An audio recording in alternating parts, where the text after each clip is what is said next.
Hello, everyone, and welcome to episode 21 of the Hub World podcast. We have returned back to our numbering, our normal numbered episodes. E3 is over, and we're going to be wrapping up the E3 talk today with our E3 awards. Not all awards are good. These are going to be like our favorite and least favorite type of awards. But anyways, I am Matteo from the Hub World, and today I'm joined by... It's Gino. Jules from the Hub World. Riley. And Joe. Joe has made his triumphant return, his 20 episode long absence. More if you count the E3s and the lost episodes and the sequel episode. It's been quite a while. Yeah. But it's good to have you back, Joe. Thank you. It's good to be back. I know we had promised and mentioned that we were going to be doing a Microsoft / like third-party conference breakdown like we did the Nintendo one, but we won't say exactly what happened. We recorded the episode, but it is now added to our list of lost episodes. So, unfortunately, it will not be coming out, but maybe we'll address some of the things that we mentioned in that episode here if they come up. So, but anyways, I think we should start off because we actually have quite a bit to talk about. So, we will start with the first award for Best Trailer of E3. I'll start. And I was hopping between two games, but I think when I think about Best Trailer, I'm also going to not just talk about the quality of the trailer, but my reaction to the trailer.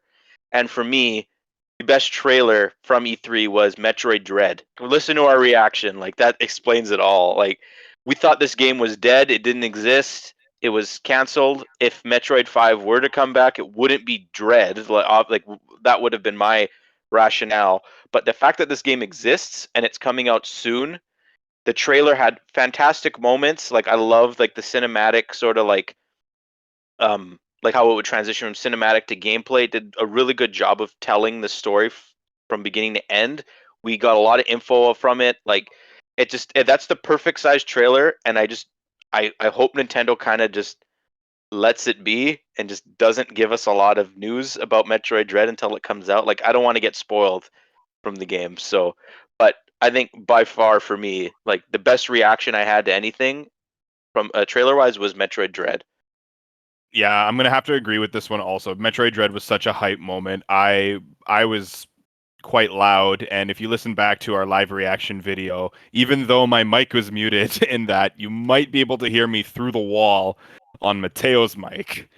But just for the sake of being different, I want to say, I just want to say that maybe like my favorite thing looking back now, like the sleeper kind of thing for me that I've been thinking back on was Party Animals. I don't know why. I just keep coming back and thinking about that game, and I'm like, it started off with, for me personally, like, I don't care about this, what the heck? And as the trailer progressed, I got more and more into the idea, and I understood what it was about. And I'm like, I'm pretty hyped for that. And I like just to be different, right? Because like Metroid Dread was hands down like the best thing in that E3 for me, also. So I have a different philosophy on best trailer. Personally, I'm not picking it based off of my reaction. I'm picking it based off of what I actually just fundamentally think was the best trailer.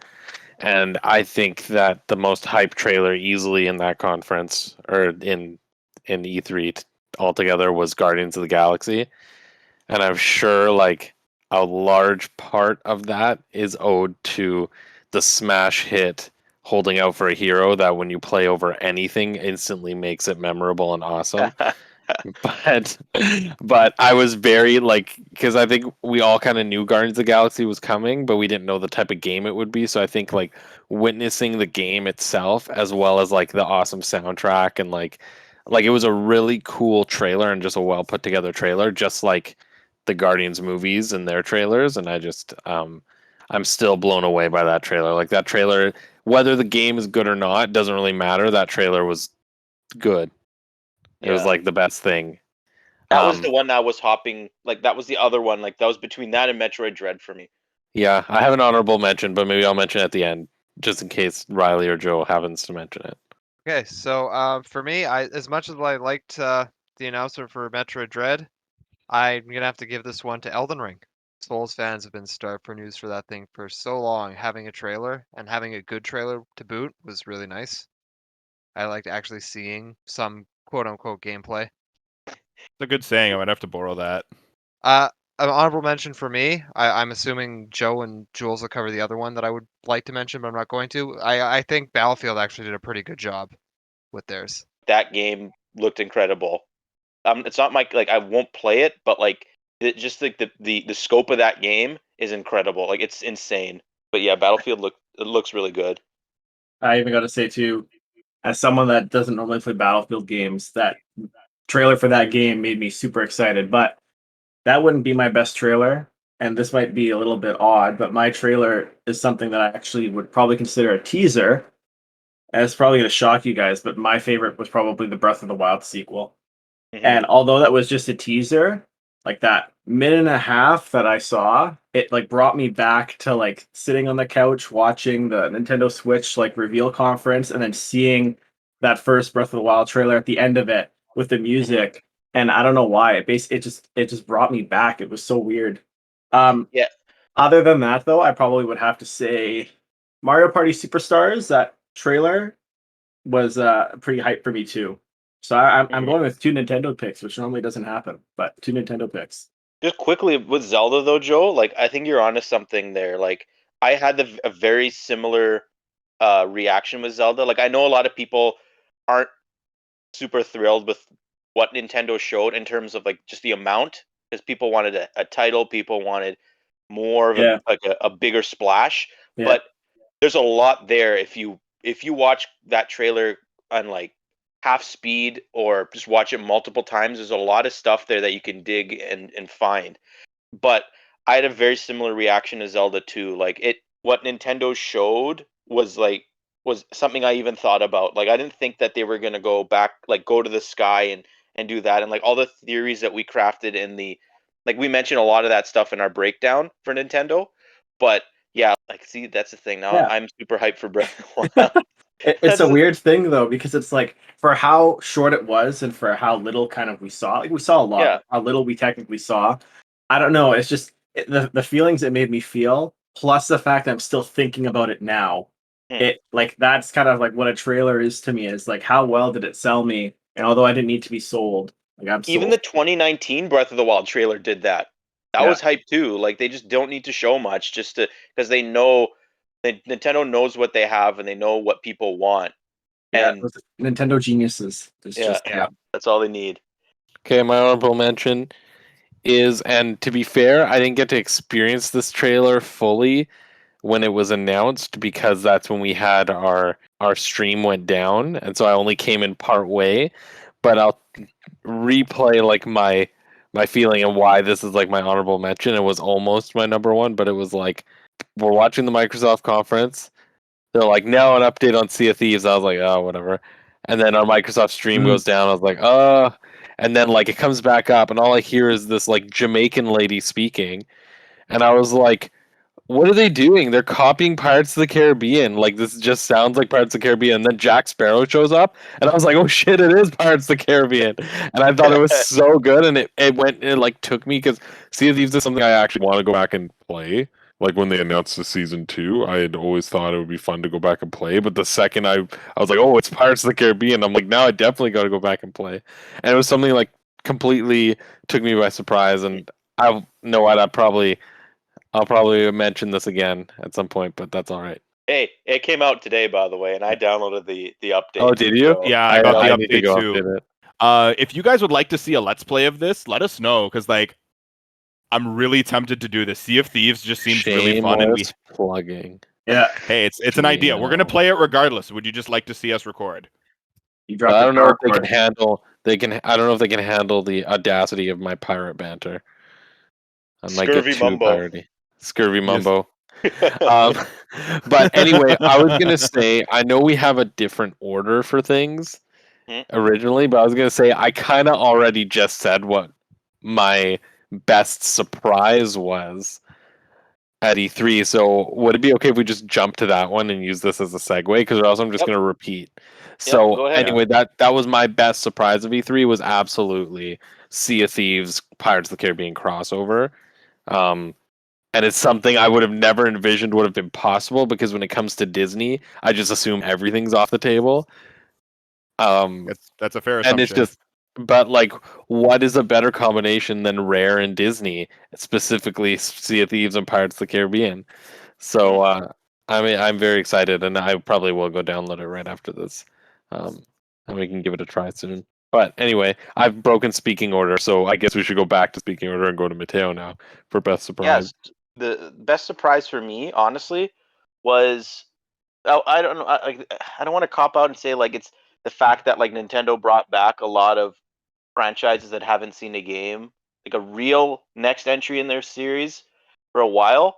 But if I had to pick one of those games, I think it would be Advance Wars, to be honest with you. Like, Advance Wars has been dead for a really, really, really long time, and a lot of people kind of just like wrote it off, saying like, yeah, Fire Emblem's kind of taken over the intelligent systems, like flagship tactical RPG type game. But the fact that not one, but the like both like the first two Advance Wars games are getting ground up remakes by Way Forward.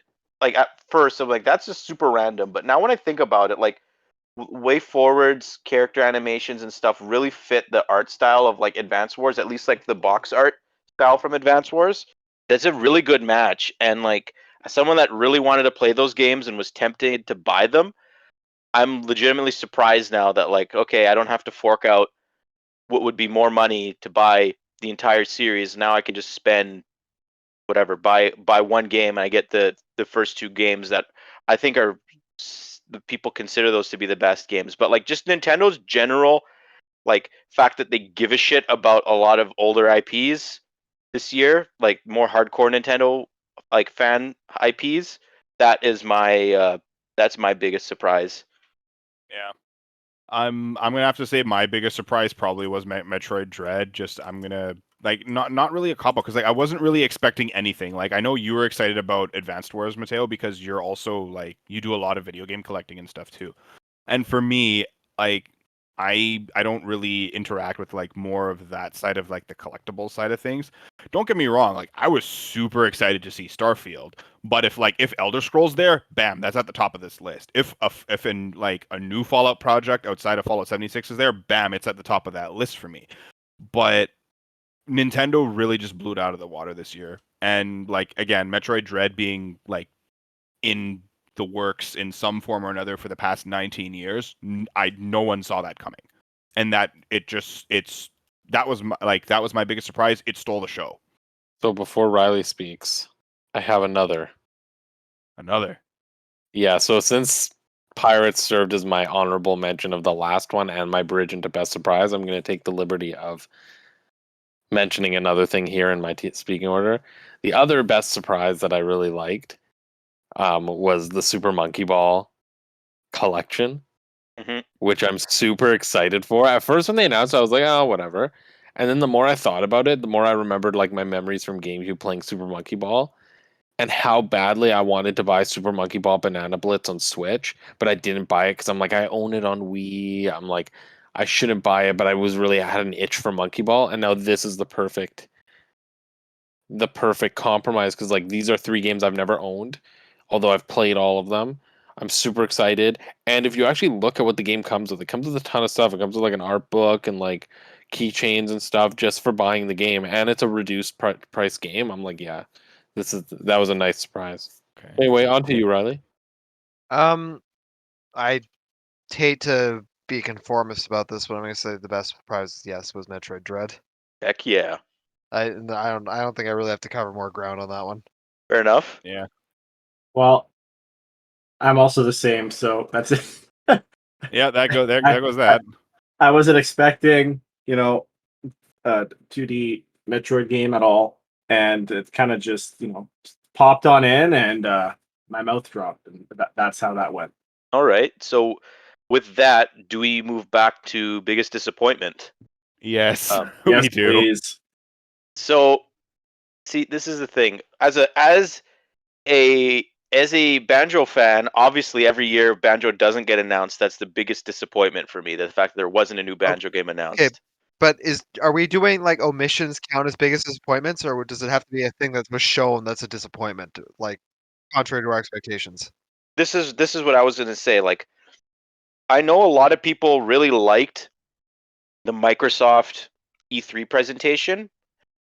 Like, a lot of people that normally wouldn't care for Microsoft would like that stuff. But for me, like, I was really looking forward to seeing potentially more from games like uh, Perfect Dark or Everwild. Honestly, even Forza Motorsport. Yeah, we got Horizon, but like there's a lot of games Microsoft had announced already. Like, I wanted to see more. Like, Halo Infinite should have been had even more time in the show, and it didn't. Instead, we got just a lot of gameplay reveals, not even gameplay reveals of games that were just cinematic stuff. Like, I wanted to see more of Indiana Jones. I wanted to see other stuff that Microsoft and Bethesda had that are previously announced that just were no shows. And like, okay, there's some cool stuff that they did announce, but now those games are lumped into the the games that I've mentioned that only had like cinematic reveals. So like Contraband, the game by Avalanche, and Outer Worlds 2, and like stuff like that. It's just now like Microsoft has like they have so many games that we only know exist just from a cinematic, and these games are still years out. So to me, that honestly is like that's the thing that disappointed me the most. Yeah, just like not seeing more, right? It's not seeing more, and then also just the stuff they did show now is going to be stuff that we won't see for a while. So Yeah. Honestly, I don't know what the biggest disappointment for me was. Like, I guess just like when we were sitting watching the Square show, right? They were showing off the Final Fantasy 1 through 6 collection thing, and we're like, oh, they were remastering it, and we're like, oh my god, is this happening? This is so hype. We can finally go back and play these. It was like, yeah. And then we saw Steam and Android, and that was it. We were just like, yeah, aw. It was just so much yes to so much why. yeah, And like we were just Get a talking about this a little computer. while ago too, where like all of those games, Final Fantasies 1 through 6, have already been remade for PC and Android, and they've been ported for them somewhere. And it's like, okay, you're just re-releasing it again. Put these on console or something else, please. Oh, it was it was rather disappointing.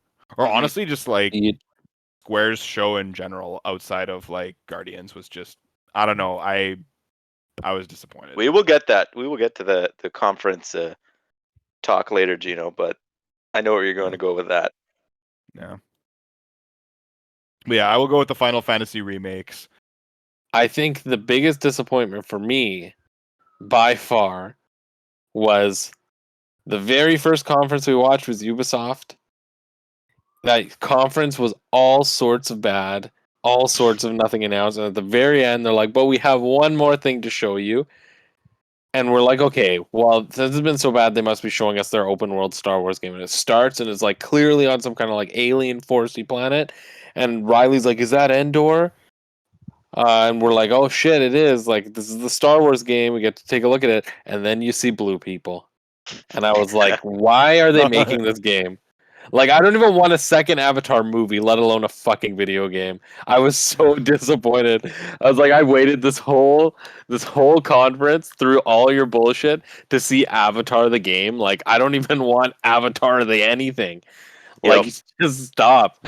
Avatar is a blight on the name Avatar. The only Avatar that should exist is Last Airbender. Savage. Oof.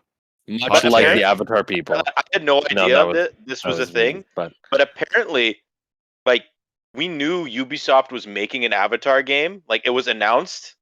I have no recollection of they? this happening. I- Apparently, well, this was Yeah, I'm apparently pretty what- sure everyone repressed it. I don't think anyone cared. Yeah, exactly. nobody That just cared. shows. so That just unnoteworthy. shows. Yeah.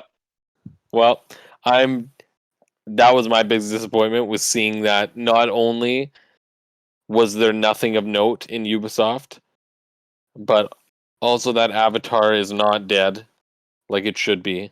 Mhm. James Cameron's just got to give up. Give it up.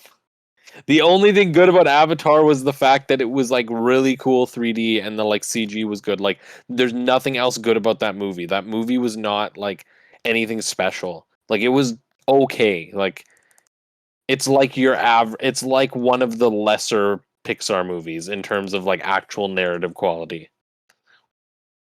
Hey, Disney's going to be driving that series down everyone's throats now.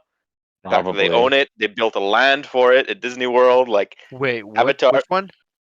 Avatar. Avatar. Yep. Oh. It's Yeah. gonna be the next big thing that Disney's gonna be pushing. So Well, I hope it tanks and loses them a lot of money. I do too. so and I believe we're on Riley now. So it's my. I was debating whether I should put this under biggest disappointment or most cringeworthy, but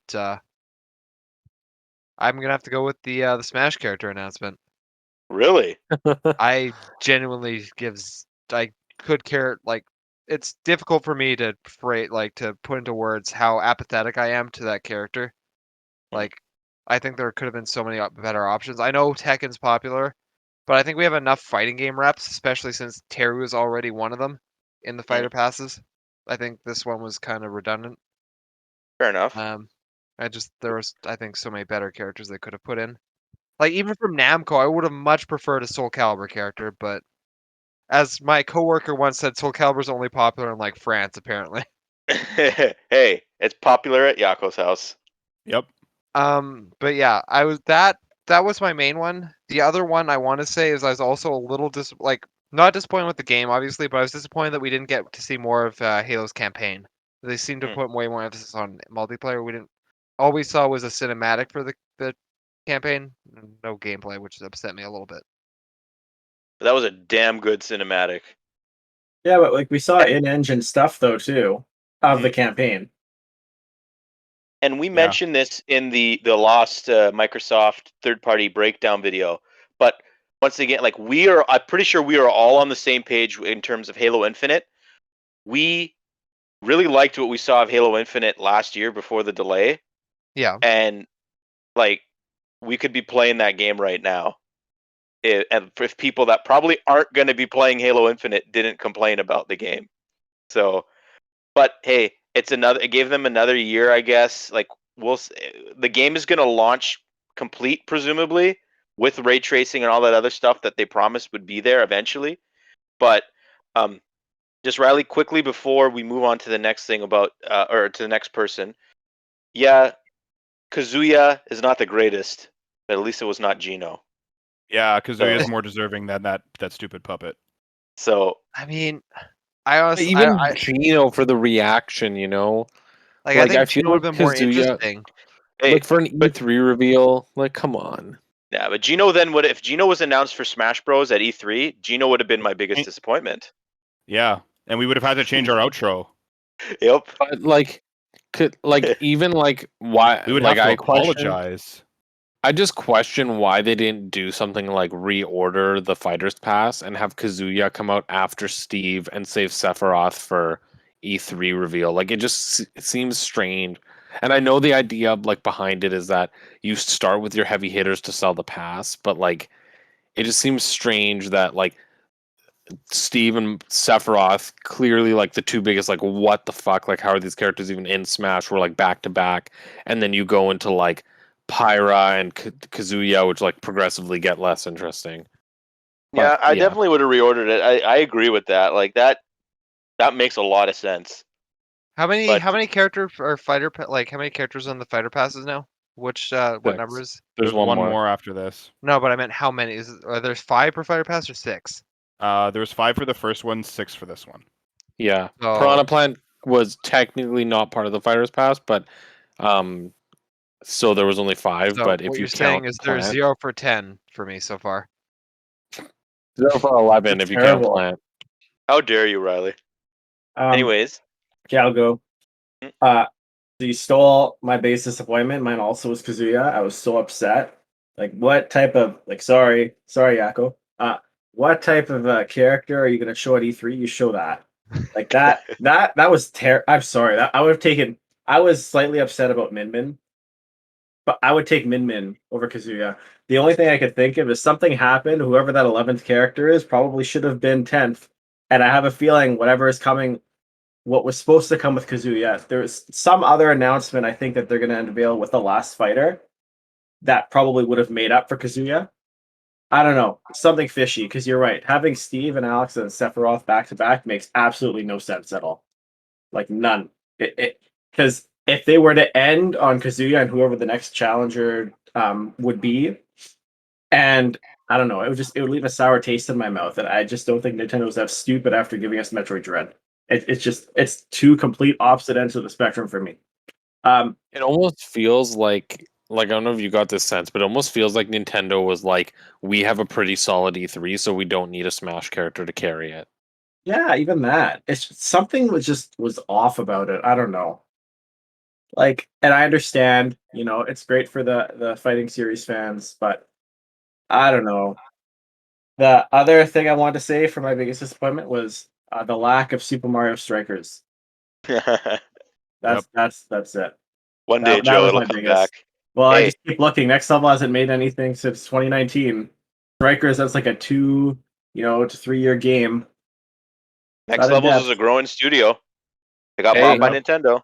Yeah, Nintendo has given us a lot of stuff from the past, like this whole year. Like when you actually think about like the trajectory of the games this year, like Pokemon Snap, um, Mario Party based on N64 games, Metroid Dread, Advance Wars, like WarioWare, like Yeah. as Matteo kind of said, like it's very much like looking at the past and looking at like what they can bring. Like so, who knows? They might even be looking at that.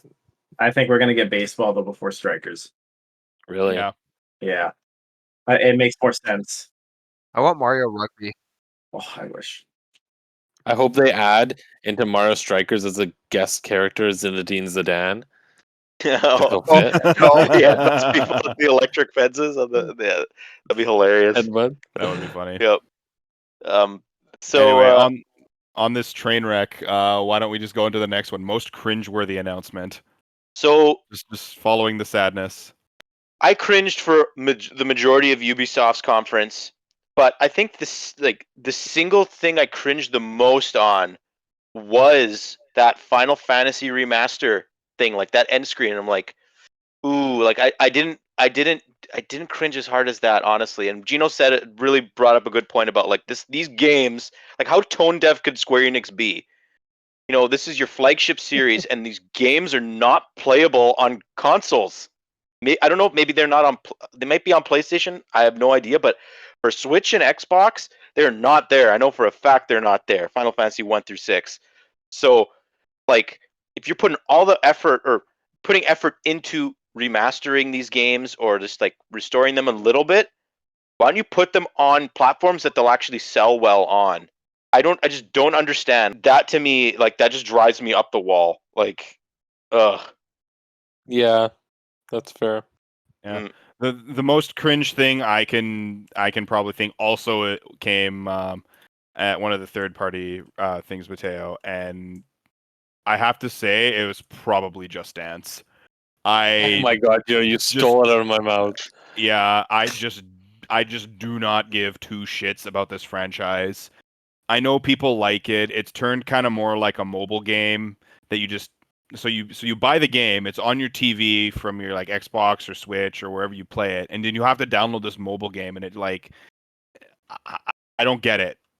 I don't get it. I think it's almost as egregious as FIFA.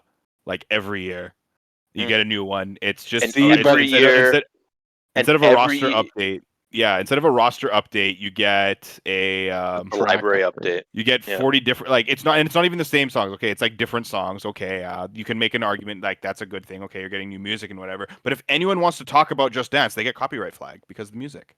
Yep, we got copyright strike from Just Dance, but then again, we're not monetizing any of this stuff, right? Because like we're too small of a channel right now. Do subscribe if you want to support us, though. But it's just like, why are you wasting time with Just Dance? No one watching E3 is a casual Just Dance player. They don't watch it to be like, oh, gotta wake up at this time in the morning and stop work and take a break to watch the Ubisoft reveal for next year's Just Dance. No, they're watching for Assassin's Creed. They're watching for Far Cry. They're watching for other stuff. They're not watching for Just Dance. Just take it out of your show. Yep. That's my reaction to Ubisoft literally every E3 for the last 5 years. I'm like, why are you showing Just Dance? And in years past, it was even more cringe because they would do a friggin' dance on stage too. But I guess the video presentation was cringe too. But anyways, So Yeah. I'm gonna take it. I'm gonna elaborate on yours. So it wasn't just the presence of Just Dance for me, and I don't mean to talk shit about individual people, but that guy, I don't know his name. I don't care what his name is.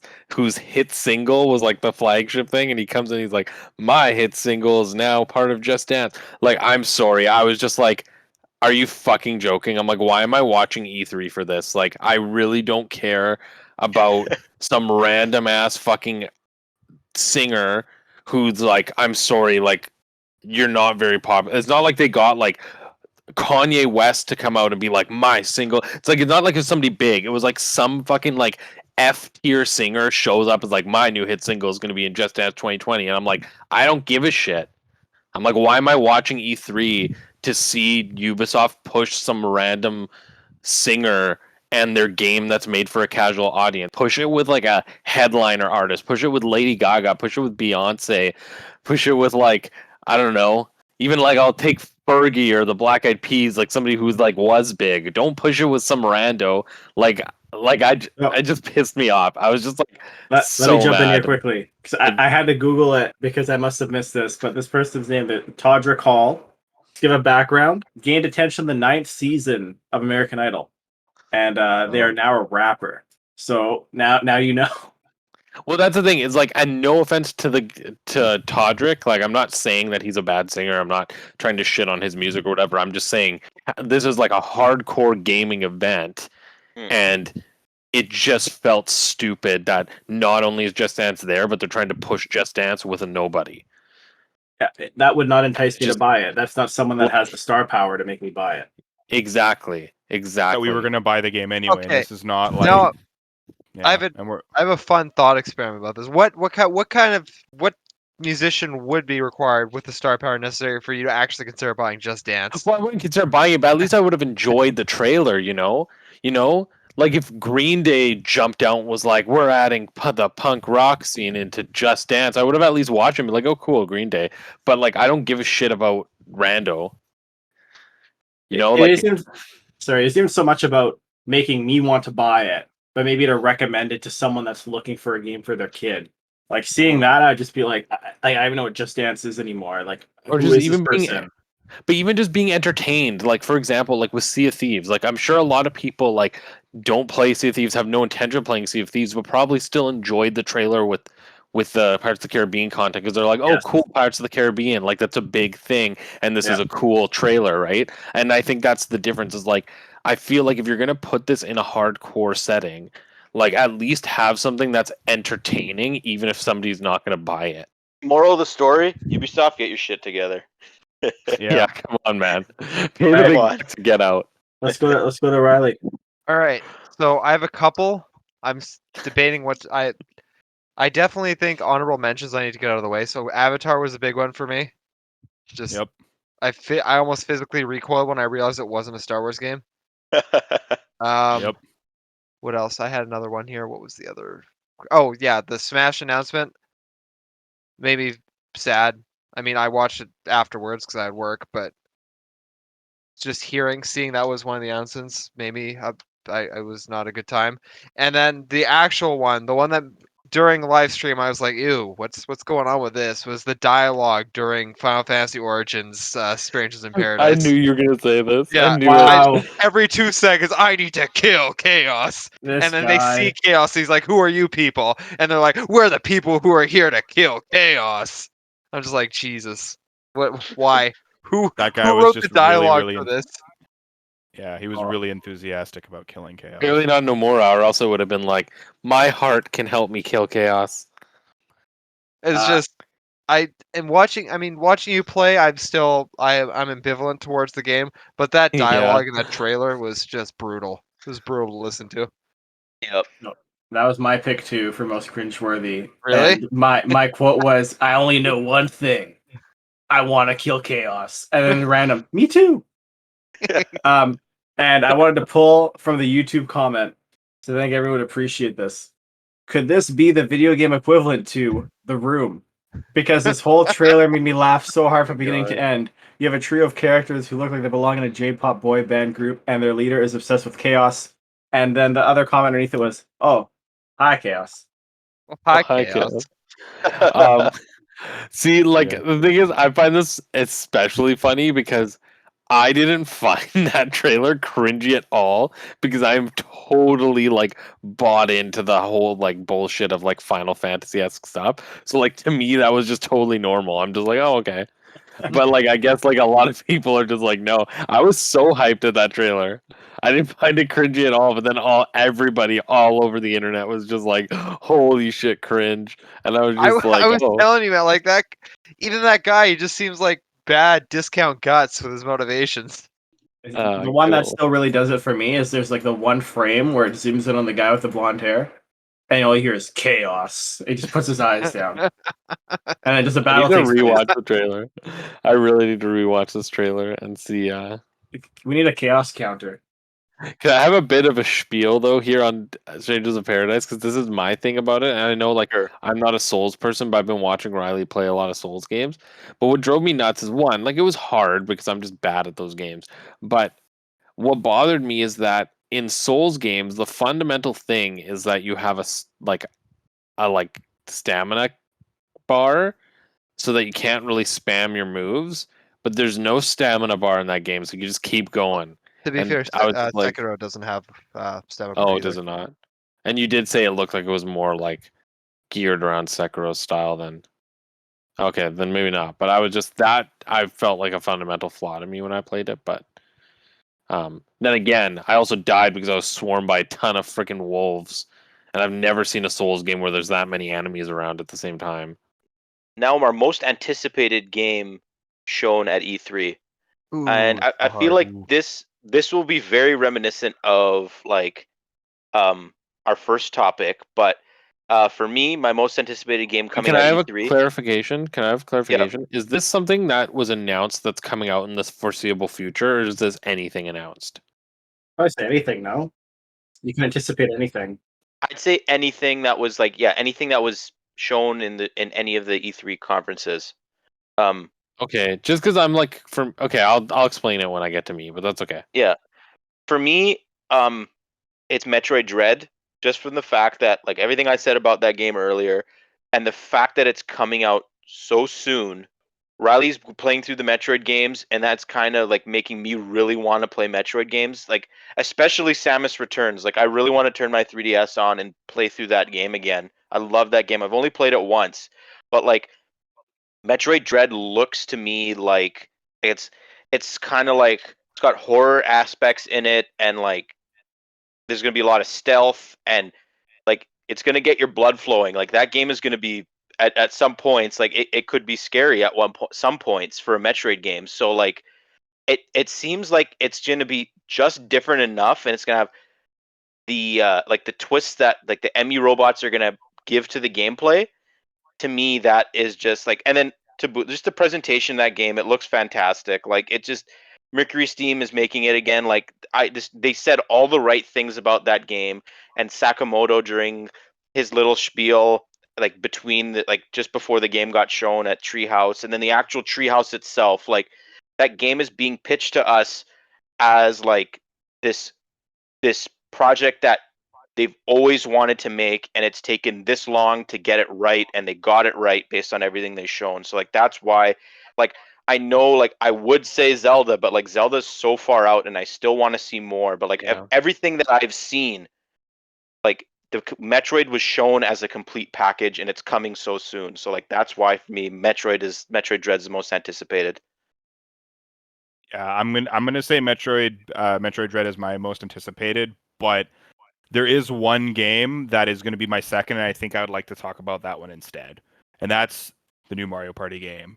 Or the Oh, you remake, stole mine. the remake mashup pack of Mario Party. I am so hyped, and there's a lot of people online saying, "Oh, it's just another remake. Why are they doing this again? We've already had these games. Do something new with the old formula." Like, no, this is how Nintendo tests to see if people are still interested in the old formula and Also, make money. most of the new Mario Party games have been kind of. Yeah. They've been at best, let's be honest. please do with the old formula. I've been doing that for 15 fucking years. Yeah. So I'm not going to talk too much in detail about it. Like Mario Party is going to be great to like they're bringing back the original economy mechanics. They're bringing back the like the star costs, some of the items, and then I am happy. Yeah. So Yeah. Yeah. And that I'm segues happy. into It's mine going to be because fun. mine is absolutely like obviously like Zelda is big for me, and I would love to say Breath of the Wild 2 is my big one, but like Matteo says, away and there's so much to see that it doesn't really feel like something I can get on board with. Whereas like I didn't stop thinking about Mario Party for like a good 3 days after that conference. Like I'm still like every time I think about that Mario Party game, I'm like I just want to play it right now. Like Mhm. every day until that game comes out will be pure agony. And like as much as I love playing Mario Party in person, and I'm excited that it will come out at a time where we can play it in person, I'm also not opposed to playing it online just because it's the old stuff. Because everything I wanted in a Mario Party game, it's literally when they announced the top 100, we were like, why didn't they just do this? And now they're doing it. And I'm very excited. There's nothing they can do to make that game bad at this point. Like, even if Gino's a playable character, like I'll buy it and I'll endorse it. So yeah, I'm very hyped for that game. Dr. Okay. Wally. It's a toss up for me. It's really hard for me to decide on what I'm most anticipated for. It's three of them, but two of you have already mentioned one of them, so I'm not gonna say that one. See, part of me wants to veer towards Halo, just because I'm like almost 98% sure Elden Ring is gonna be good. Halo is much more of a toss up, so I want to put my hope into that, you know? Yeah, I feel you. Like I know Elden Ring's gonna be good. I don't know how Halo's gonna turn out given 343's try. They try. Bless their heart. It's in the right place and they try, but some of the Halo some 5 was of the almost execution there. has been Halo 5 was almost there, right? Halo Yeah. 4, no, Yeah. no. But so I want Halo to be good, and I love Halo. All of you know that. Um, so I'm anticipating it will be good. Really hoping, and so it's gonna be my. It's I have the highest expectations for it, and I feel like it's also gonna be crushing if they're not met. It's like how Matteo is with Banjo every year. Yep. So yeah, Yeah. I'm gonna say it's my most anticipated with an asterisk. This year I was not crushed that bad about no banjo. Like it's just I don't know. I feel I'm a little worried to be honest with you about that. I thought you got your banjo like what was it? The closest thing you're getting to banjo was that mural in Forza Horizon. Yeah, the bear mural. Yep. I think we have that. Yeah, that was in the reaction. I think we have that. That was actually a really funny moment. Yeah. Thanks for the reminder, Riley. Yeah, I'll jump in because mine's technically the same as Riley's. Mine 100% Halo Infinite, except I'm not going to put an asterisk beside it. I'm going to put an exclamation point. My reasoning is it's been so long since we've just had something new in Halo, and I just want anything. I honestly think a lot of Halo 5's downfalls, at least to like I would say our group of friends, and I'm sure a lot of other people that may be listening, is that at that point when Halo 5 came out, we were pretty spoiled by Destiny because Destiny was already out at that point, correct? Yeah. I think Destiny It was was out already out for a for a year. year. It was taking A King year. just came out. And as much as Halo 5 had tried to reinvent the wheel, it couldn't. And Destiny was just that breath of fresh air, and it just kind of felt like the natural continuation of Halo. At that point. Whereas at that point, exactly. Whereas now I feel like we're at a point that a lot of people want that Halo feel back, and we've kind of been deprived from it from so long. In terms of what they actually showed at E3, though, I loved the overview trailer with Chief and the weapon. And when he even just said, like, I had chills when he said, like, the missions change, they always do. And he put the weapon in his suit. I got chills. I'm so excited for it. And on top of that, too, the multiplayer trailer looked fantastic. I was so down for how he threw the sticky grenade at the energy sword. And the energy sword popped up. He grabbed it and he got a nice slice. It was unbelievable. Like that, I feel is everything I want in a Halo multiplayer experience. Even like the little details, like I don't know if you guys could hear it, but it was like a remix of the Halo theme in the background during the multiplayer trailer. It was like a cool little remix. It just I think 343 is finally going to be able to do it. Mhm. And Yeah. most They of all, I know- hope that the needle they is know- overpowered. They know how Oh. much pressure they have on them. They cannot afford, like, and Microsoft too, by extension. Like this game, like we say all the time, Halo Infinite cannot be like another disappointing Halo game made by 343. It can't be bad. Like Microsoft and 343 need to nail the landing. Like this, like especially because so many people are going to be there day one because it's the barrier to entry to that game is so low. So like they're gonna have a lot of eyes on them and they need to nail it. Like really. Yeah. And that's why I'm trying to like. I really was impressed with what we saw of Halo Infinite for the last 2 years. I really don't want to get my hopes up just in case. Like, and it's hard. It's really hard because it looks so good. Oh, But- no, I gave in. My hopes are all the way up. And I still also, I know that they keep saying holiday. I still do think we're getting it this year because if they delay it too long, then I think it would run too close to the Destiny's big release. That's probably going to be in early 2022. I think they're just waiting to be sure. Call of Duty should be coming out this year, right? We know Battlefield's date. We don't know COD's date yet. And I'm just assuming they're probably going to toy around with it. But Yep. I think the natural date is, what is it? November. What's the date that everyone keeps saying? 19th. Is Yeah. I think the date that everyone is kind of anticipating for this to come out. I will be playing Pokemon Brilliant and Shining Pearl that day. I don't. But It I will always also play some happens. Halo. Pokemon never gets a day on its own. Every Never. time. Always. Even That's by okay. Nintendo Now you themselves, the have- Smash Bros. But Joe, I appreciate your positivity regarding Halo. Yes, me too. Oh, I'm I've so just been excited. hurt so many times. I want to I'm excited. I don't know how. I how want them to excited hurt me I can let again. myself be. I'll give them a hug at PAX if they hurt me again. So next topic is the game that we think is most likely to tank. And when we thought of this award, the one game that came to my mind immediately is the game that we all said that this game is going to be forgotten about. And it came in Ubisoft, and it was another one of those games that they spent way too much time talking about. And I think it's called Riders Republic. That's a little. That's a, Damn, I was gonna say the one. Riders Republic, forgot about that one. yeah, that I don't even know if that's the actual title of the game. That's a little I care about Something it. like And that. I think like, it I is. just it's I just was worried you were so gonna say Extraction. it's so generic.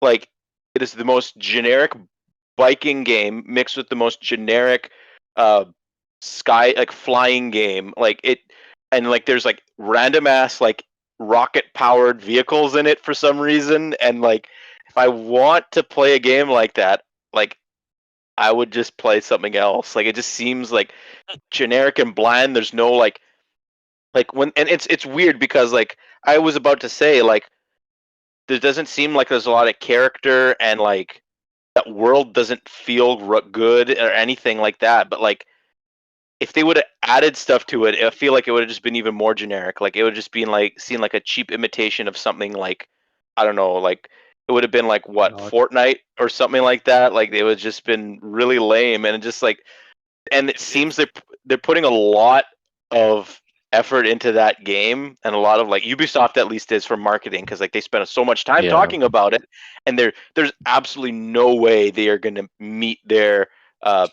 like estimates and like their goals their internal goals that they put on that game. Like I just Yeah. don't who is I this game forgot for? that game existed. Literally Right? forgot Like- that game existed. Exactly. It's like- There's the point. It seems right? like It's them It seeing seems- that Tony Hawk did well and not realizing that the reason Tony Hawk did well has nothing to do with the type of game it is and everything to do with the fact that it's a remake of a game that people played in the 90s. And something like this, like Riders Republic, likely would have done well in the 90s, but is not going to do well in the 20s. it seems really generic. It's like the summer games equivalent of Steep. Mhm. Who remember Steep? Yep. Yeah, But well, Yeah, I that's do. Steep, but that's Steep had an audience, so at least because like there weren't snowboarding games back then. Like and it came out in a time where like it was forever since there was a snowboarding game. At least like with this, like I don't think anyone wants like mountain biking game. It's not even Like, mountain biking. yeah. It's weird. No, like there's multiple different like sports, outdoor sports, but like it has like that weird like village, like you're like the thing where Feels like like you have like a Splatoon. community. Like Yeah. it's just every game does that better. It seems like Yeah. so. Just why at this point Ubisoft? Like that's I- another thing. Indeed. I think you hit the nail on the head though when you mentioned the snowboarding, because say with Steep came out, and even there was a mention of like a 1080 series, like 1080 Avalanche coming out, people would flock to that because that's already established and tried. It's the same Yeah. thing with this. Like I just can't see anyone buying it. I agree with you. Yeah. Yeah. I guess the one that Gino? I'm going to say is probably the game the most likely to tank is the thing that's continuing to tank right now, and that's I think based on what we've seen so far in Marvel's Avengers, I really want the War for Wakanda expansion to do well for them. It would be a nice return to form, but I just do not trust Crystal Dynamics. So even though they're gonna try to use Black Panther to like reinvigorate their like the Marvel's Avengers game, I don't think it's gonna work. There's so much bad will right now, and this is just gonna be the War for Wakanda is gonna end up being like the last nail in the coffin for this game. If it, I don't think it's gonna do well based on everything that's Yeah, happened to fair. that game so far. I don't know if, yeah. sorry to cut you off, Gino. Just to hop onto your point, I don't know if you guys are aware of this, but we have, as of today, Marvel's Avengers is showing your IP address on screen after a new patch. So just to go along did with hear about that. your trusting of Crystal Dynamics there. Just what a mess. Oh my god, how the Yeah. great have fallen! Like that studio, they were at like the top of their game with I Tomb mean- Raider and Rise of the Tomb Raider, and But they like still are. It's just that Ugh. wasn't the type of game that they succeed in, right? Like they yeah, were like given a Well, they were series and Yeah. right. But mine kind of relates to this because I have two. They actually relate to both of yours. I didn't know which one I would choose from, and I thought I was going to be choosing the second one because I thought Matteo was talking about a different game when he said Ubisoft. But the first one that I'm going to mention, which I don't think is the one I think will tank the most, but it's just one that I think we should mention because it likely won't do well, is Rocksmith Plus, which I still don't know why it was even there. yeah. Like it seemed more like a service than a game. So I thought I'd just mention that one. But the one I think will tank, and this is the reason why I think Avengers tanked, and this is why I think a lot of games tank. Games as service does not fucking work unless you have a fucking hit like Destiny, and Destiny was only a hit because it had Bungie behind it who had made Halo, and there were so many loyal people, and it did get better. And that's the thing. So a lot of people want to stick with it because they're like, "Oh, it will get better." And so Destiny is like one of I the still few stand games as by services. Vanilla Destiny was fine. Yeah. People were just hating That's on it for no reason. okay, fine. But I'm just saying, very few games as services actually work. And this game, I am willing to bet my life will tank. Babylon's Fall looks so Yeah. fucking generic and so bloody plain. There's no way that game as a games of service is making it anywhere past its first month. Like that game will fucking tank. I'm glad you said it because I wanted to, but I didn't want Kamiya to come through my window and kill me. No, it does not look good. Mia's looks hands are so full right now, generic. Riley, crapping on people that want to see Bayonetta. So, It looks like every other generic game that Platinum's made, because Platinum's made some fucking rock star games. Like Bayonetta is awesome, right? Like Metal Gear Rising is awesome. Vengeance They Rising. right, Or like Rising there's a Vengeance. lot. There's a lot of games that they made that are really fucking good, but they also have this brand of like generic that they also make that kind of like bleeds into things like Wonderful 101 and like their Transformers game and like Astral Chain, where it's like they're good but they're not really great. Like they're just like kind of just like typical Platinum hack and slash. Like there's no real like soul behind it, and it looks like that style, but now it's a games of service, and I'm just like, why? This looks like it's the next Anthem. It just looks like it's a watered down crap thing that like why would I want to grind 1,000 hours and boring ass gameplay? Yeah. And that's the thing is it seems like these developers are seeing like, oh, they're not making a game for making a game. They're making a game to be a recurring revenue source, right? Like, and I understand they're Yeah. companies and they need to make money and everything, but if your core product is bad or uncompelling, why even bother? Exactly.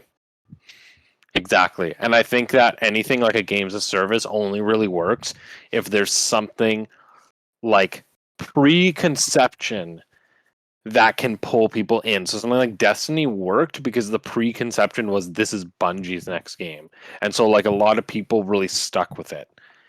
And same thing with like Avengers. Like Avengers did end up tanking even with the preconception of this is a Marvel game. But like at least that had the potential to do well. But things like Anthem and Babylon's Fall, like why are people gonna what makes this unique? It's the same as any other games of service that had nothing behind it before. I think Anthem though had the best chance to succeed though because it was BioWare. They BioWare had definitely taken a massive hit by then. Like that was coming off of Andromeda. People had already lost their faith in BioWare. and yeah, and it was just like okay, they had a lot of like they barely got over with Dragon Age Inquisition, right? Because like that game, like as well as that game did, it was really like the signs and the cracks and everything were there that like something wasn't right there. And And then then you had Andromeda. and then Andromeda came out and furthered that narrative. And then once Anthem came out, that's two stinkers in a row and it's a brand new IP that they just let die, right? And and So the thing is with Andromeda and with Anthem, it was very similar with BioWare. It's like neither of them is actually that bad. They're just okay. But when you're a studio like BioWare that has such a heavy legacy, when your legacy is Knights of the Old Republic, one of the most critically acclaimed Star Wars games of all time, and Mass Effect trilogy, which is again like one of the biggest sci-fi like games like series of all time, and Dragon Age, which is another like super well received like fantasy series, like when you have that reputation, okay doesn't cut it. yeah. It's just that's the unfortunate aspect of being like it's like an okay Nintendo game, right? Like I know when an okay Nintendo game comes out, people generally perceive them as bad Nintendo games, even though they're better than like probably half the stuff that comes out.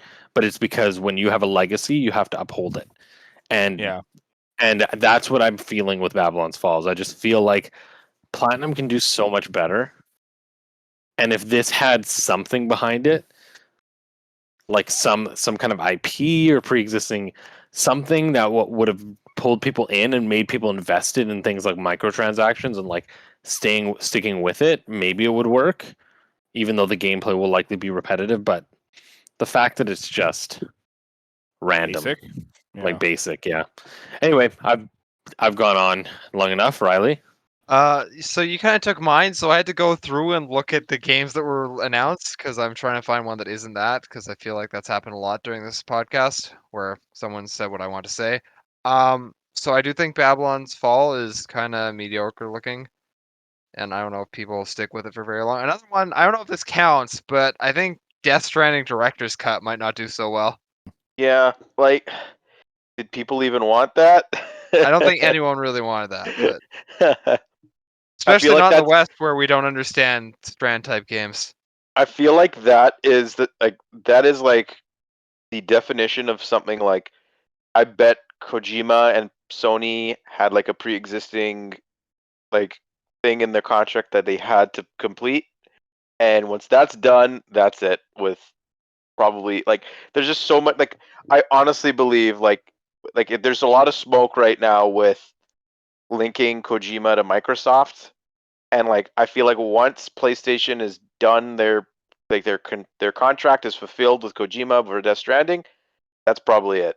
Like I honestly think that it's I don't know. It's something that like and it's the type of thing where like how different is it going to be from Death Stranding, and it's not going to change anything of the base game. So like how like the game would be kind of considered a flop already as it is in at least the West. So Yeah, so there's that one, and then this one Hmm. might be a little bit more controversial, but I don't see because I don't know if it's gonna tank, but I don't think it's gonna be anywhere near as good as people are expecting it to be. And that's Guardians. I think people are hyping that up a bit too much. You take Yeah. that back. How dare you? Okay, is that my cue to go? Yep. Okay, cool. So my most likely to tank is based on the fact this game was at the end of a conference, and I was not impressed at all. As a matter of fact, it just felt like something completely random that was just thrown out there, and it actually deflated most of the conference for me. But that was Redfall. Really? Yeah, Really? I did not enjoy watching Agree. Redfall. I thought it was way too long of a trailer for something that Agreed. was like, if you're gonna take that long, it better be Halo, it better be Gears, Forza, as Forza was long, but Forza actually deserved it because that game looks fantastic. Mhm. But in terms of how long they spent on that game for what I got from it, like I think I probably would have been more excited about it if it was a short teaser because actually seeing the game and all of that stuff, like I'm just not interested. Yeah. Even I the also fact, feel like yeah, no, go ahead. go. I was You gonna say go. I also maybe like it wasn't even necessarily the length they spent on it, but also the placing. Like, why are you closing your conference with this? Yeah. Yeah, it's Like, just it didn't make sense.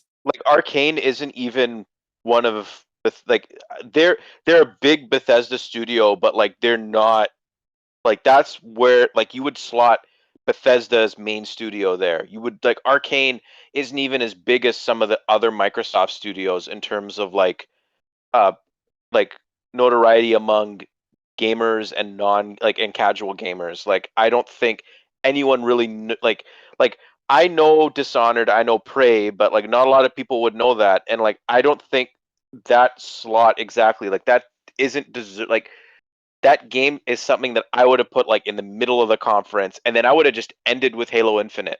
Okay. Honestly, like it. Here's a hypothetical for that talking about what should go where in a slot. Like, what about a developer like Obsidian, where not a lot of people know them, but if people told like if they start working on a Fallout, that'd be big news. Like, would Yeah, that be warrant being yeah, in there? but that game is hype.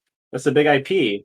Like, And I'm what could sorry, Redfall does not look interesting at all. At least to me, not at Yeah. all. That's like something I look at, and if I want to be, like going think- through like a taxpayer here, it's like my Game Pass dollars are going towards funding that, and it's just not something I'm interested in at all.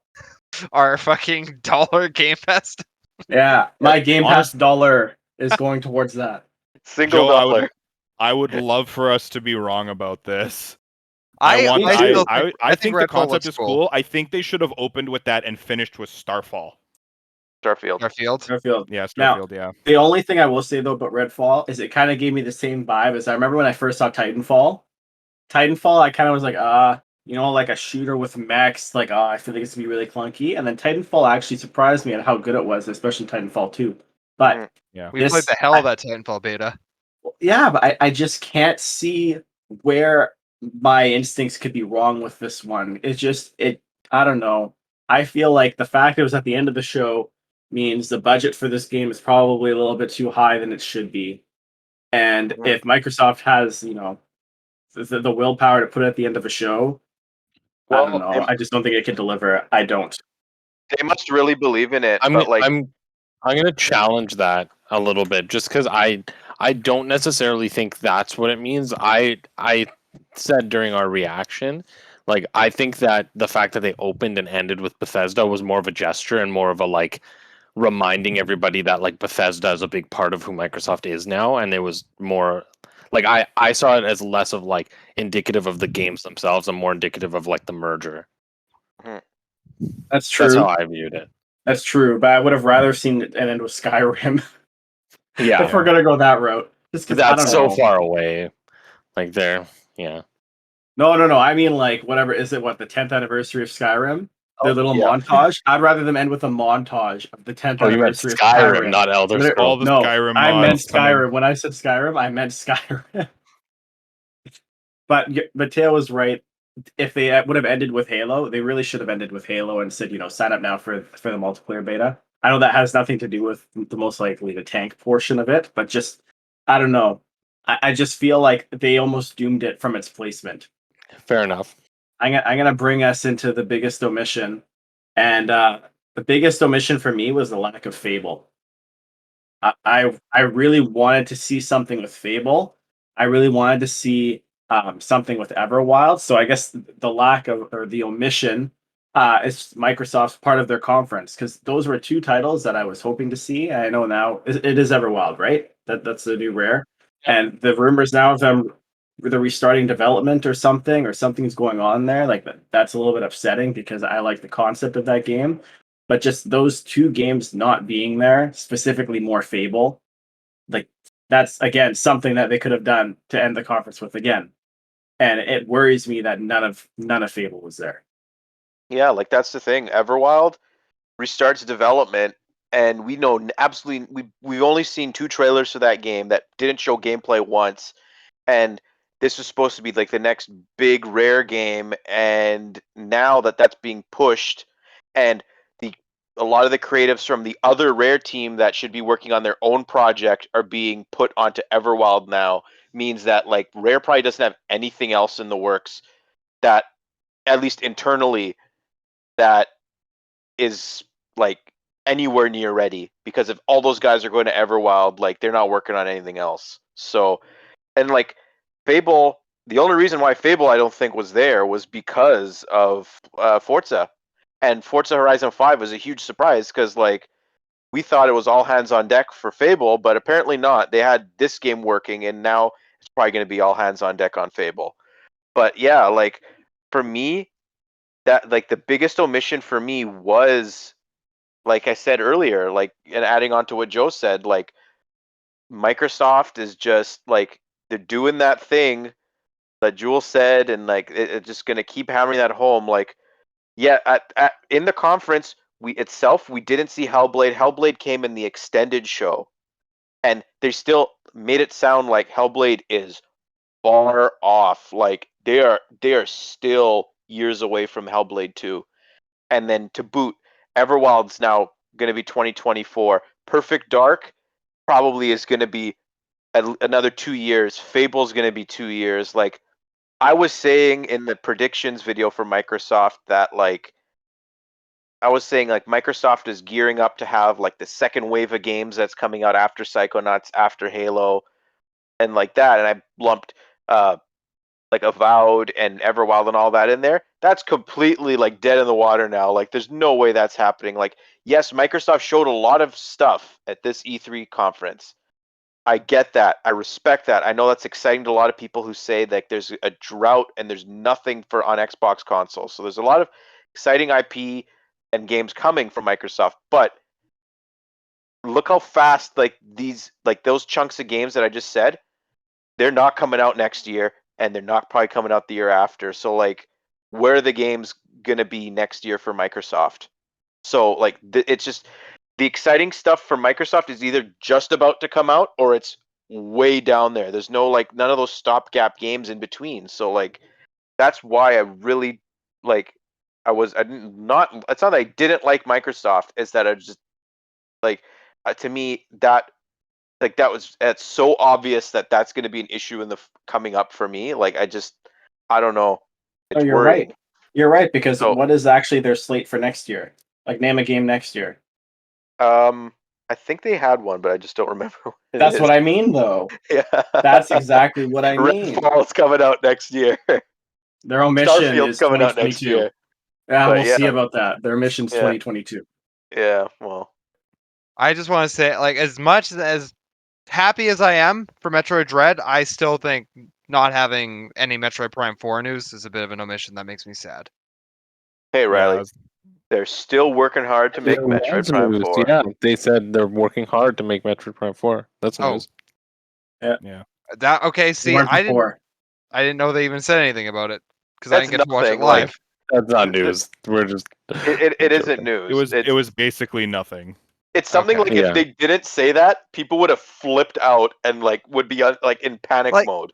Admittedly, I'm more excited for Metroid Dread than I would have been for Metroid Prime because I like the 2D Metroids better. But I still am excited for Metroid Prime. Like, Yeah. yeah, I Well, still like. The thing is, like, Nintendo's philosophy right now around games is generally they don't show off the games until they're very, like, close, like usually a year to 6 months within their release, which is what they did for Smash and Odyssey and stuff. And the only real one that has broken that has been Breath of the Wild 2, but I feel like that's because no matter what, Like, it doesn't really matter how they market Breath of the Wild 2. Breath of the Wild 2 is going to sell like crazy because it's the sequel to like one of their biggest games of all time. Whereas Metroid Prime 4, I think they're concerned because they know for a fact that like they really need to hit it over the head with Metroid Prime 4 and market it well, because I think they see Metroid as this series that's like, it's like Fire Emblem. It's like, it's not big enough now to be a hit, but it has so much potential to just like break through and become a major player. And I think they really want Metroid Prime 4 to launch that. And I think they're just very nervous about showing it before it's ready, because they want like everything you see about it to be like fucking awesome. Like, they don't want anything to just be like, hey, here's a little teaser. Like, they don't want any crumbs. They want you So to what you're have the saying whole is they fucking want it to game. be like modern Fire Emblem and not modern Star Fox. Yes, I basically. don't know, but at least I bought Star Fox, so We bought a a I bought lot it of many a stuff. time. Yep. and I was trying to, hopefully they'll make another one, but maybe I didn't buy enough. Yeah. We'll tell that story one day. Yeah. We'll tell I that think story. we've told some Yeah, I'm stories, pretty sure but, we did. Gino, do you want to go or do you want me to go?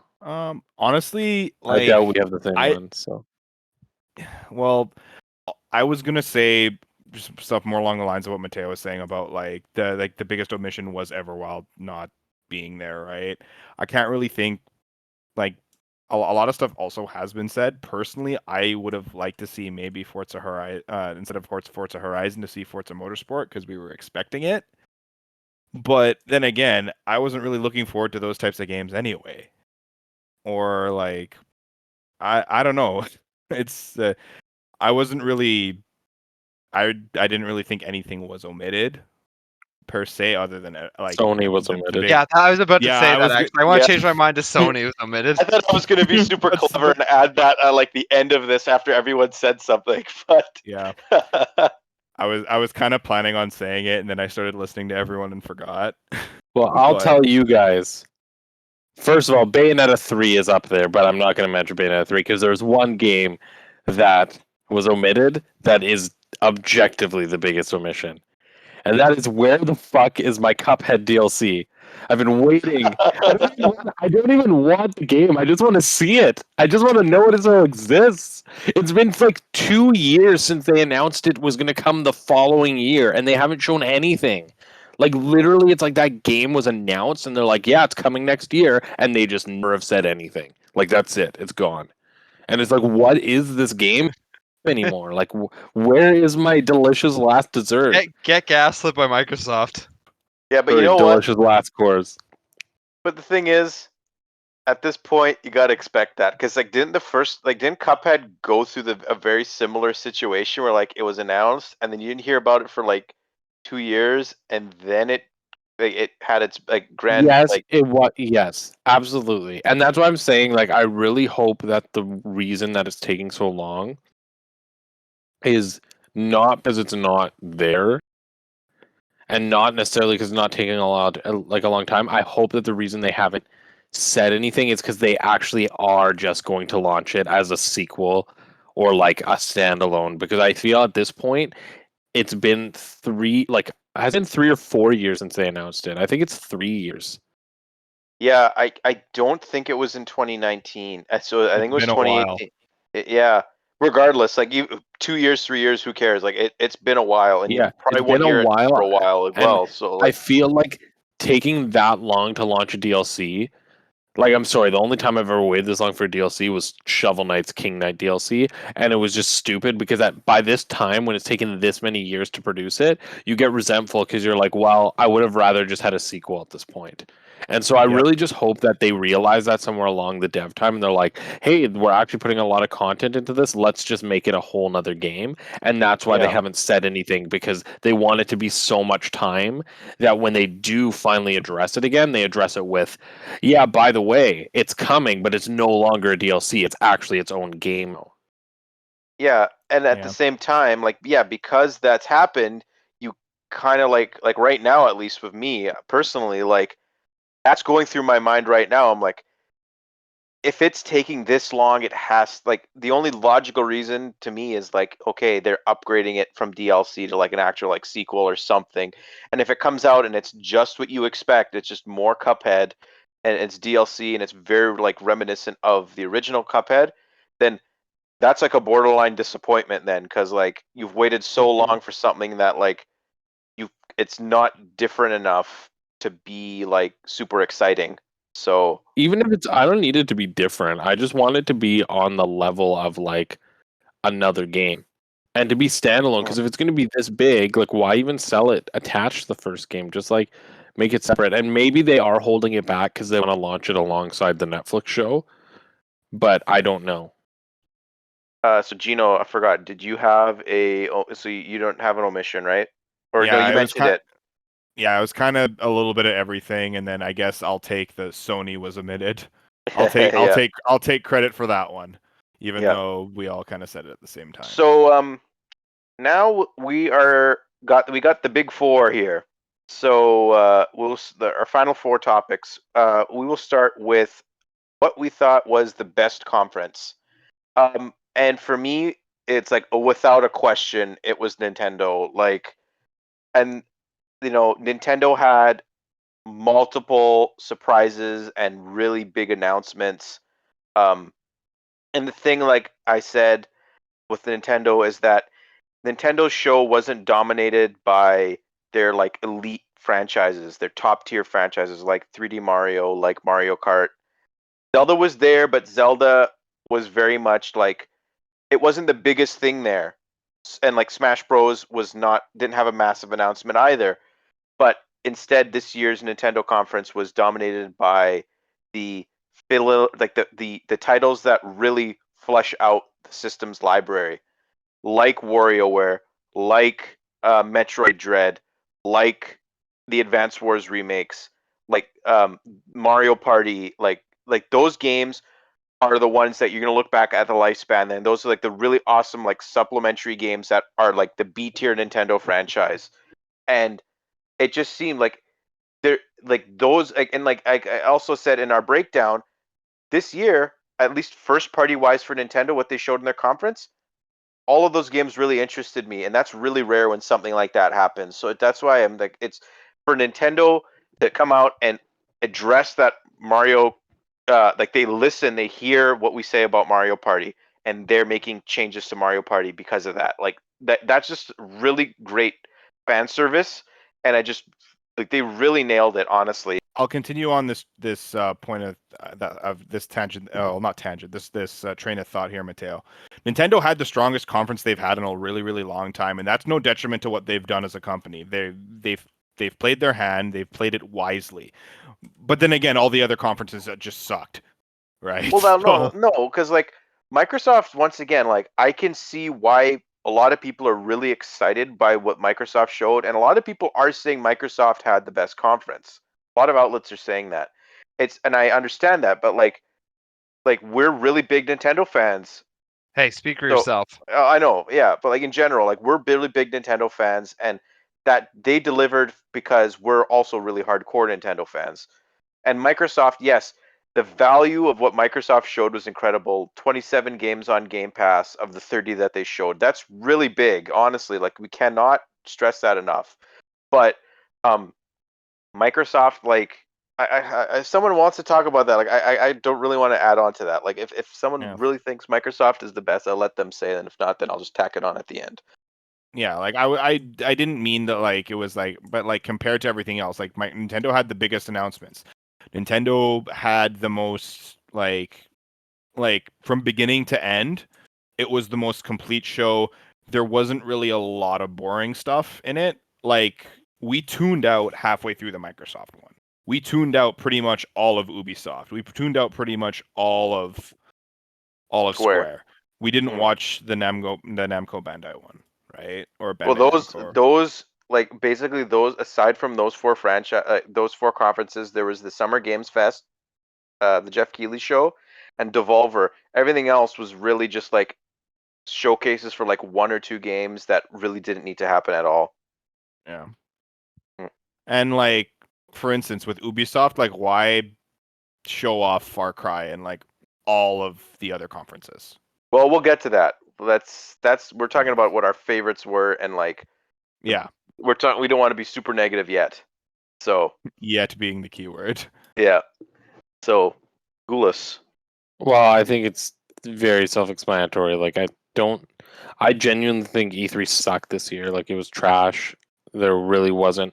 There was a few announcements in each conference that were like okay, or like a little bit hype worthy. But for the most part, I don't think anybody had a good conference um, except for Nintendo, to be honest. And Nintendo had a good conference at that. Like it wasn't just like they had the best conference because everybody else sucked. Like theirs was actually a good enough conference that even like in a year where like Microsoft and Ubisoft and EA did show up, they would still have a fighting chance. Really? And I do think so. Like and I do think like less so in the context of like the general audience because again like as Matteo said like this year wasn't really focused on like a major like blockbuster, so that's why I'm saying they would still hold a fighting chance. I'm not saying they would win, but I'm saying they did have a solid conference. They did have a lot of announcements, not just within their own titles but also like a lot of third party exclusive stuff. And I do think it was just solid in general. It was like a solid flurry of games. Not everybody's going to be into WarioWare and Advance Wars and Metroid and Mario Party and stuff, but I do think like even trying to step away from like a Nintendo bias, being a very big Nintendo fan, I do think there was enough in there that even if you're not interested in those games, you can understand why a lot of them were like noteworthy and big deals. Like even WarioWare being like a very minor title, at least that's not something like Rocksmith Plus, I right? Like when you're honestly, I think Rocksmith Plus might sell better than WarioWare. It might, maybe, but at maybe, its but core, is what I'm Rocksmith Plus a game? that's what I'm saying is like I feel like if the things you have to headline in your conference are Rocksmith Plus and Just Dance, then there's not really a lot. And that's the thing is like even though WarioWare and Advance Wars were announced, they weren't headliners. Nintendo didn't focus on them. They just dropped them like, oh yeah, these exist. Right? Like they treated WarioWare and like Advance Wars and even Mario Party to an extent as the same way that like Square treated like Legend of Mana or the way that Ubisoft treated Rocksmith Plus or the way that like Microsoft treated I don't know, I can't remember the games that they just passed over. So Yeah, much happened in that one. like Contraband, like the Avalanche Studios game. Like it was in and it was out. You saw Just your trailer there. and that was Yeah. it. And that's what I mean is so like even if Nintendo's like in those games are big deals, like not to everybody, but like that's what I mean is I do feel like Nintendo did have a solid conference because there was something there for like every type of gamer. The hardcores had their Zelda and their Metroids. The casuals had their Mario parties and their Wario's um, and then there was like other stuff too, right? Like the Danganronpa collections, the Fatal Frame Megami stuff, Tensei. like Yeah. yeah, Shin Megami Tensei. Like there's a lot of stuff in there, and I just feel like that's what made it strong. Riley, what was your favorite then? What was your favorite? Honestly, given that I only cared about two things at all that Nintendo showed, I'd have to give it to Microsoft. Mhm. There's just more there that interested me. I'm sorry. I'm sorry I don't share your Nintendo bias. Hey, it's okay. It's good to have Mhm. multiple opinions, right? I think Nintendo, at least in my opinion, was carried purely because of Metroid. I mean, and I know I don't care as much about Breath of the Wild sequels as everyone else because I still have yet to play the Breath of the Wild. Doesn't really seem like my thing, but I understand its appeal.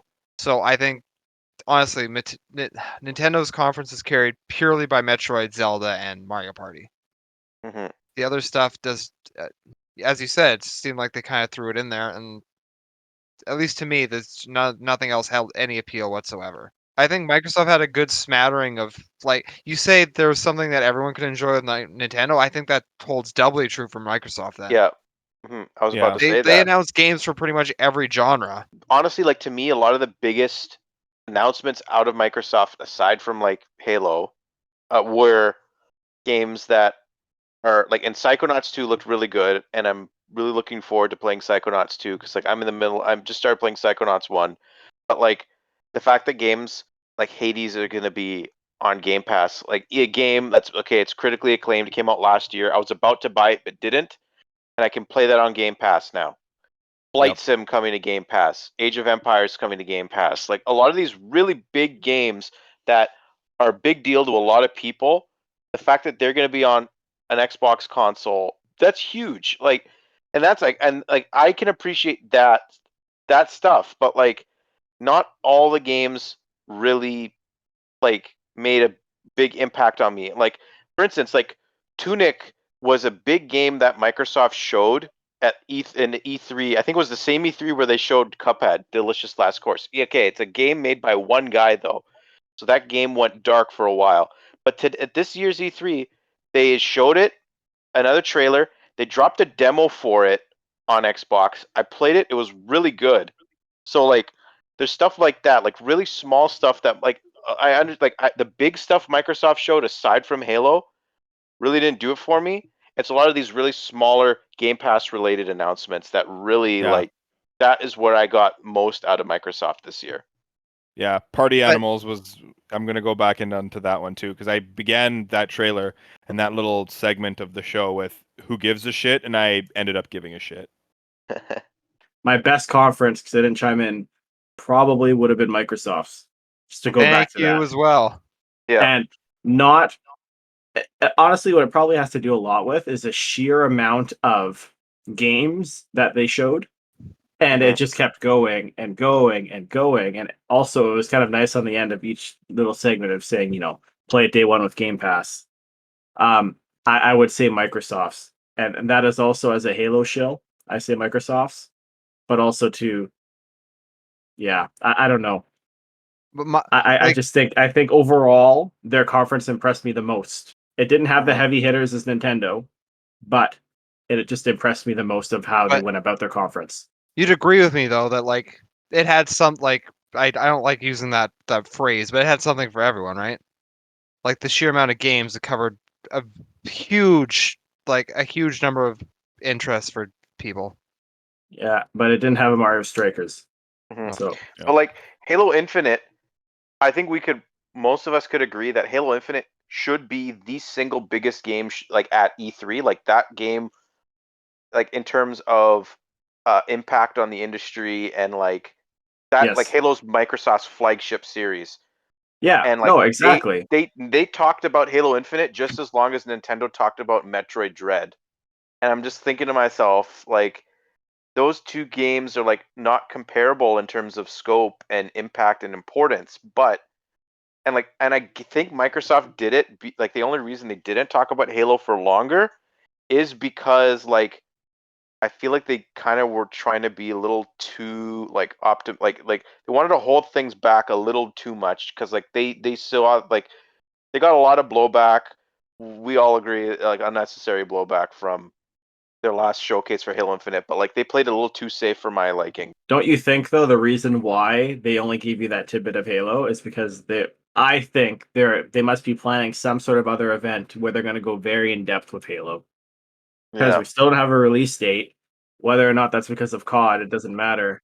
But I think we're getting like a Nintendo-esque direct where they focus on their game. We're gonna get like a Halo An waypoint Xbox sort of showcase. thing. Yeah, Well, it might I even agree just with be in you. Halo, right? I hope what they do is what they did with when the Reach beta came out. They had a huge like 40-minute vid doc before the beta dropped, and then the beta dropped. Yeah, that would be fantastic if they did that because that's all we need. Like, it doesn't have to be at E3. Like, I was just whelmed. I think what Mhm. they showed was the multiplayer again. I could go on that all day. It looked amazing. But Mhm. I understand what you're saying, though. It doesn't make sense. Even the fact that, sorry, but Forza, as impressive as it looks, and I think it'll be amazing, that got like 3 times the amount of time I think as Halo. Halo. Yeah, Like, how does that work? They're both Yeah. coming out this year. How does that work? Yeah, and they're probably coming out if they do come out both this year. It'll probably be within like Forza will be. It comes out on the 9th. Halo's probably the next week. So it's But- like those games are going to be compared again with each other for a while. So like But even to I don't touch know. again on that, though, they don't really need to sell Halo at this point, considering the multiplayer is free. Mhm. They're going to be selling the campaign through the experience that everyone has in the multiplayer. Mhm. That is, I think, how they're going to go about it. So they don't care so Well, they're much also about. selling season passes. Well, hey, but at least they're doing season passes right. And I feel like we could do a whole other podcast topic on just how 343 is I taking think- Halo Infinite. I in the think right FCC direction. does season passes, right? Yeah. Yeah, that's true. It is Okay. true. All right. So with that, we talked about what we think's the best. Now, there's actually this could actually be a little contentious. Like, who truly had the worst conference? Because there's actually a lot to pick from here. I didn't watch like Gearbox. I heard Gearbox was bad. I heard like there was a lot of really big stinkers, and we actually reacted to two of them. So Ubisoft and Square are probably the big one. But for me, I think Ubisoft was the worst because like at least Square had a big game like Guardians of the Galaxy. Ubisoft came, Mario and Rabbids was there, and that's great, honestly. But like that game cannot make up for all the shit that was shown in there. Like Ubisoft used that, and like we talked about Just Dance already.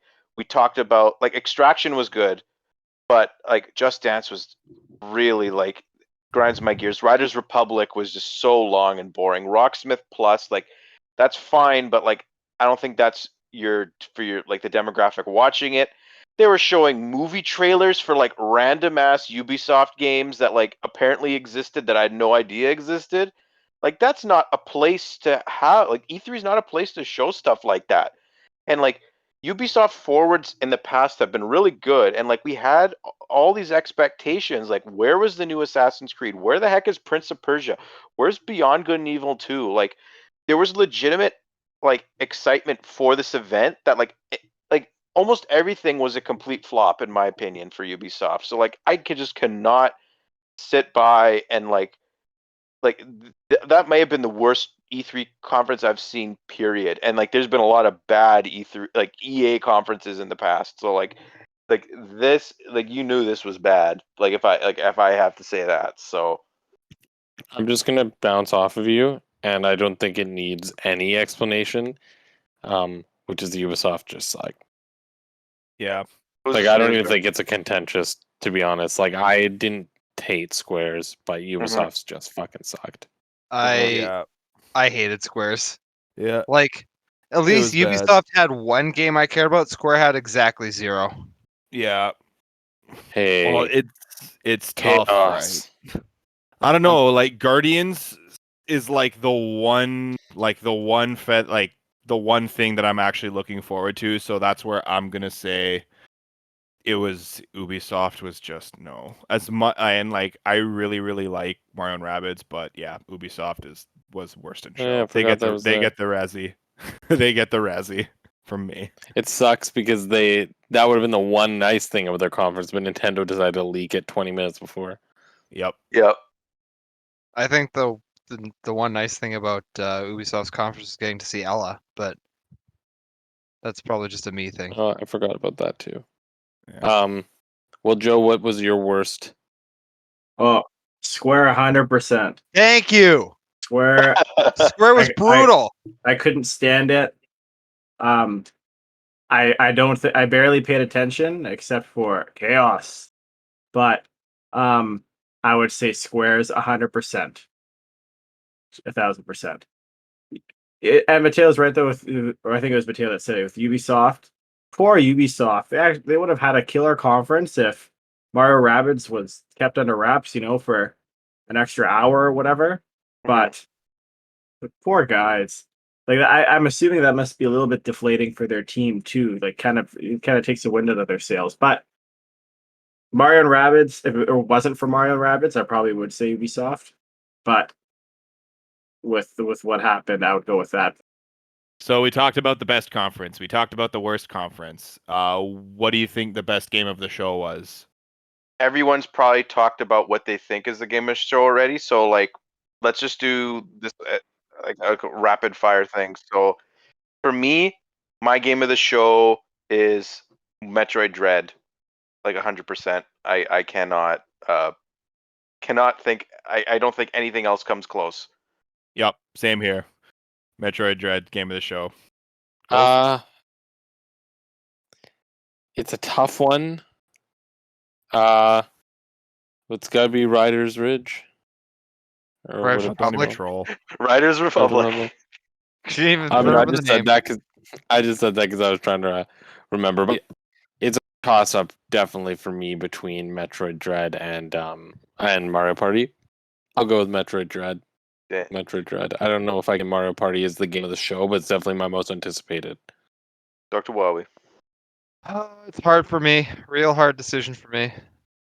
Like how my question is like for game of show, do they actually have to show a significant amount of gameplay or can it just be a trailer? You can pick Elden Ring. Okay. I want to pick Elden Ring. Yeah, we If permit that's it. what you wanted. Yes. Yeah. It was between that and Halo for me, but yeah, I'm gonna go with Elden Ring.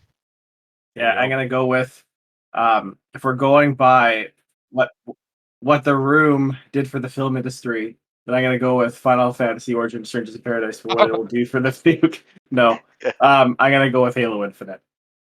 Halo Infinite. It gave me chills. It brought legitimate Redfall? tears to my eye. Sorry? Not Redfall? Redfall brought anger to my face, so no. But I would go with Halo Infinite. And I've already I gone don't know, balls man. deep enough Gino why. of games. Sony has some pretty killer announcements. Now, Yeah. I need to ask this before we move forward. Technically, Sony wasn't at E3, although they had their state of play around it, kind of. Are you guys counting that as E3 or no? No, I right? had a state of play. I thought they had Yeah. a state of play. There was a A short Horizon. one. It There was was just the Horizon. Yeah, and that Horizon looked incredible though. Like I wouldn't count it, but like because if I did, I'd have to redo a lot of the things I just said. But that game Okay. looks incredible. I wanted to check because something before we move on to the overall who won E3, I kind of wanted to point out that by Sony not being there, it kind of was a win for all of them because I feel like you're always comparing. Nintendo's always on their own, and then you're always comparing Sony and Microsoft. And with Sony not there, not only was that fantastic for Microsoft, I think that was actually going to be fantastic for Sony for when they do their PSX event. Yep.